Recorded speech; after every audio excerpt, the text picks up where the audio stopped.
5, 4, 3, 2, 1, 0.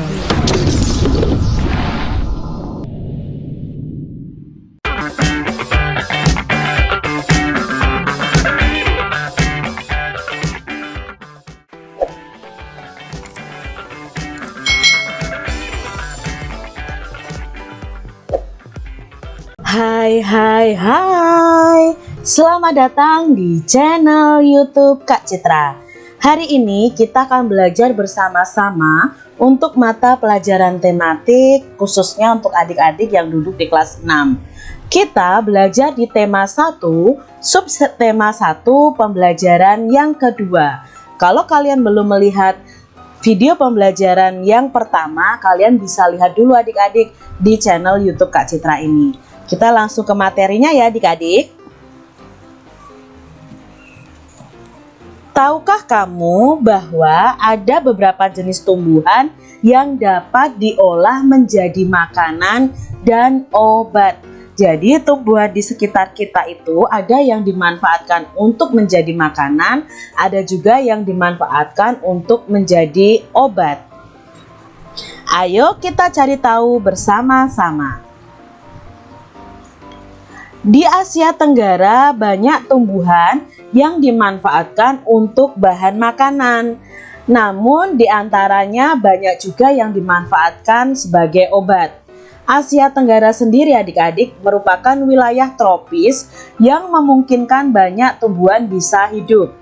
Oleh karena itu masyarakatnya itu kebanyakan bercocok tanam karena tanahnya sangat subur. Bawang merah sering dijumpai di dapur masyarakat Indonesia. Selain dipakai untuk bumbu, bawang merah ini juga dimanfaatkan untuk mengobati beberapa penyakit. Orang Jawa biasanya mengenal dengan sebutan brambang. Bawang merah hidup di daerah Asia Tenggara. Masyarakat Indonesia, Malaysia, Thailand, dan Filipina adalah pengguna bawang merah terbesar.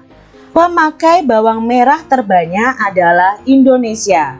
Di tahun 2004 sendiri adik-adik, jumlah bawang merah yang digunakan adalah 160.800.000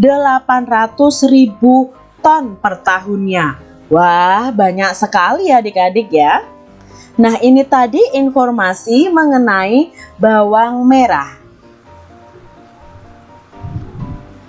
Wah, menarik sekali, kita bisa belajar tentang buah-buahan dan berbagai tumbuhan yang ada di sekitar kita. Sebagai sumber kehidupan, tumbuhan itu memiliki kandungan gizi yang berguna bagi tubuh manusia. Begitu banyak manfaat tumbuhan bagi kehidupan. Coba adik-adik bayangkan apa yang akan terjadi jika Tuhan tidak menciptakan tumbuhan. Kalau Tuhan tidak menciptakan tumbuhan, otomatis manusia tidak mendapatkan sumber makanan adik-adik. Lalu tidak ada juga penghasil oksigen. Otomatis dunia ini akan punah adik-adik. Jadi betapa kita bersyukur karena Tuhan sudah menciptakan tumbuhan. Di hari libur, Lani dan teman-temannya merencanakan untuk berkumpul di rumah Edo. Mereka berencana membuat minuman dari jahe. Ya, mereka akan mengolah jahe menjadi minuman sehat dan segar. Namun, alangkah kagetnya Lani, Udin, Siti, Dayu, dan Beni. Edo ternyata sedang sakit. Ia batuk dan demam. Edo terbaring di tempat tidur.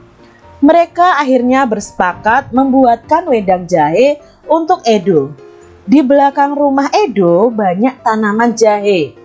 Edo sangat senang. Persahabatan mereka sangat indah. Mereka memiliki latar belakang yang berbeda. Namun semangat tolong-menolong di antara mereka sangatlah tinggi. Nah, ini cerita tentang Edo yang sedang sakit. Lalu teman-temannya membuatkan wedang jahe. Nah, sikap saling tolong-menolong itu sesuai dengan pengamalan sila Pancasila. Tentu kalian masih ingat dari kelas 1 sampai kelas 5, kalian belajar tentang Pancasila ini. Yuk Kak Citra ingatkan kembali tentang sila-sila yang ada di Pancasila. Garuda Pancasila adalah lambang negara Indonesia.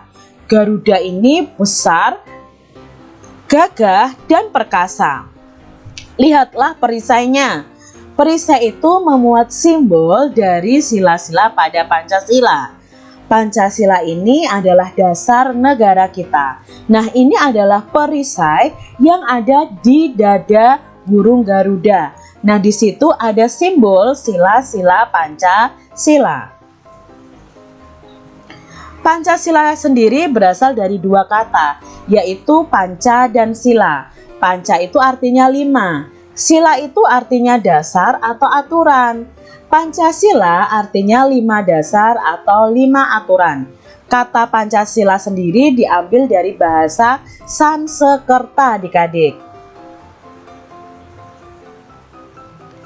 Ini adalah simbol dan bunyi dari masing-masing sila Pancasila. Misalnya sila pertama itu disimbolkan dengan bintang. Sila kedua disimbolkan dengan rantai.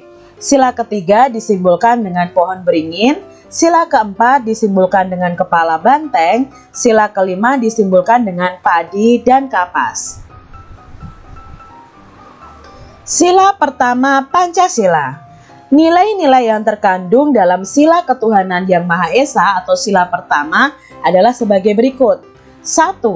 Takwa terhadap Tuhan yang Maha Esa. Jika kita melakukan ibadah, berarti kita sudah menerapkan sila pertama Pancasila. Yang kedua, toleransi dan penghormatan kepada agama atau kepercayaan lain. Jika kita menghormati agama orang lain, mengizinkan mereka beribadah sesuai agama mereka, itu adalah sikap toleransi, dan itu menerapkan sila pertama. Lalu nilai yang berikutnya adalah kerukunan antar umat beragama. Jadi kalau ada kerukunan antar umat beragama itu sesuai dengan sila pertama.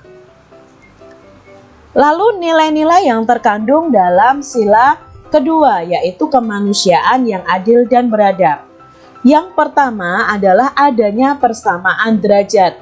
Manusia tidak ada yang golongannya tinggi atau golongannya rendah. Semua derajatnya sama. Menghargai hak asasi manusia. Nah, ini kalau kita menghargai hak asasi manusia, itu sesuai dengan penerapan sila kedua. Solidaritas antar sesama manusia. Sikap kita saling tolong-menolong, sikap kemanusiaan kita terhadap orang lain, itu sesuai dengan sila kedua Pancasila. Lalu di sini juga ada perdamaian, juga ada kerukunan di situ. Maka itu sesuai dengan sila kedua. Amati gambar di bawah ini dan tunjukkan mana yang sesuai dengan sila pertama atau sila kedua Pancasila. Ini adalah gambar 1, 2, dan 3. Gambar 1. Ini menerapkan sila keberapa adik-adik? Ya, ini ada toleransi beragama. Mereka saling bersahabat walaupun berbeda agama, berarti sesuai dengan sila pertama. Gambar yang kedua, nah di sini ada biksu ya. Lalu memberikan bantuan kepada biksu ini orang yang berkerudung, berarti beragama Islam. Ada toleransi juga, berarti sesuai dengan sila pertama. Gambar yang ketiga, di Indonesia sendiri ada 6 agama atau kepercayaan. Ada Islam, Kristen, Katolik, Hindu, Buddha, dan Konghucu. Mereka beribadah sesuai agama mereka masing-masing. Mereka berdoa sesuai dengan tata cara mereka berdoa. Maka gambar ini menerapkan sila pertama Pancasila. Kita lihat gambar berikutnya. Gambar yang keempat. Di sini ada gambar Edo yang sedang sakit dan dijenguk teman-temannya.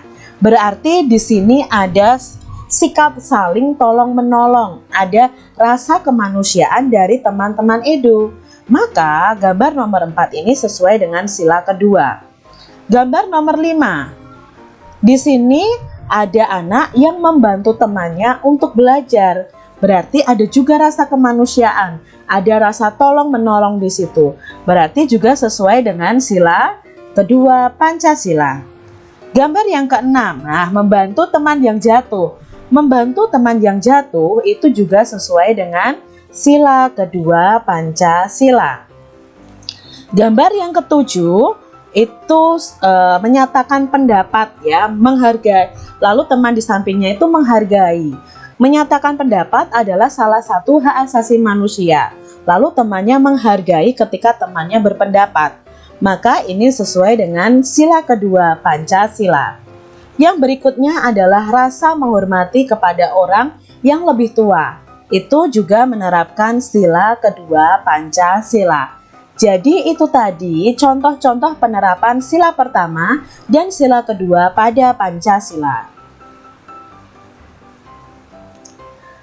Merawat tanaman merupakan perwujudan rasa syukur kita kepada Tuhan Yang Maha Esa yang telah memberikan tanaman sebagai sumber kehidupan dan sahabat bagi manusia.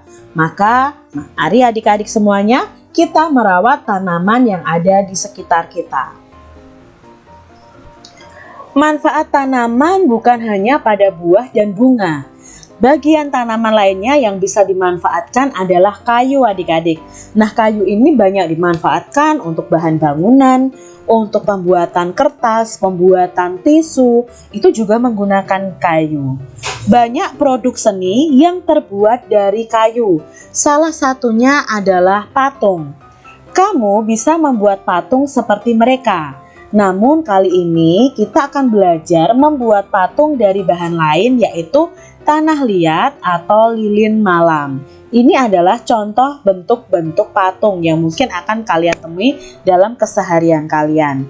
Ada patung yang dibuat dari tanah liat, ada yang dibuat dari kayu, ada juga yang dibuat dari lilin malam. Ini adalah contoh proses pembuatan patung Nusantara dari tanah liat. Pembuatan patung tanah liat dapat dilakukan dengan teknik cetak, tekan, maupun dengan teknik ukir. Kalau ini dengan teknik ukir adik-adik. Untuk teknik cetak, tekan, dan ukir sebaiknya menggunakan tanah liat plastis. Jangan menggunakan tanah liat yang terlalu lembek, karena akan menyulitkan untuk memperoleh bentuk yang tepat, rapi, dan jelas. Tanah liat yang terlalu lembek akan lengket pada cetakan gips sehingga sulit diangkat dari cetakan dan sulit untuk diukir. Jadi kalau kita membuat patung dari tanah liatnya sendiri tidak boleh terlalu encer karena akan mempersulit saat dibentuk. Untuk kegiatan membuat patung Nusantara ini, kamu bisa menggunakan tanah liat yang ada di sekitar tempat tinggalmu. Jika kalian tidak ada tanah liat, kalian bisa menggunakan lilin atau plastisin. Kamu juga bisa membuat sendiri adonan plastisin dari tepung. Nah, kita lihat apa saja bahan yang kita gunakan. Jadi, kalian bisa membuat plastisin dari tepung adik-adik. Bahannya adalah 2 cangkir terigu, setengah cangkir garam, 2 sendok makan minyak sayur, 1,5 cangkir air hangat, dan pewarna makanan. Lalu cara membuatnya, campurkan terigu, garam, dan minyak sayur dalam satu wadah. Lalu masukkan air hangat secara bertahap hingga adonan menjadi liat dan tidak terlalu lembek. Jadi air hangatnya itu dituangkan sedikit demi sedikit adik-adik. Gulung dan remas-remas adonan hingga bercampur dengan sempurna. Bagi adonan menjadi beberapa bagian. Buatlah lubang di tengahnya dan teteskan pewarna makanan. Kemudian gulung-gulung adonan hingga warna tercampur rata. Jadi kalian bisa memberi warna pada adonan plastisin kalian. Demikian tadi adik-adik pembahasan kita di mata pelajaran tematik kelas 6, tema 1, subtema 1, pembelajaran yang kedua. Semoga video pembelajaran ini bermanfaat bagi kalian semua. Sampai jumpa kembali di video pembelajaran selanjutnya. Tuhan memberkati. Jangan lupa tekan tombol subscribe, lalu tekan loncengnya, tekan juga tombol like, lalu share ke media sosial kalian.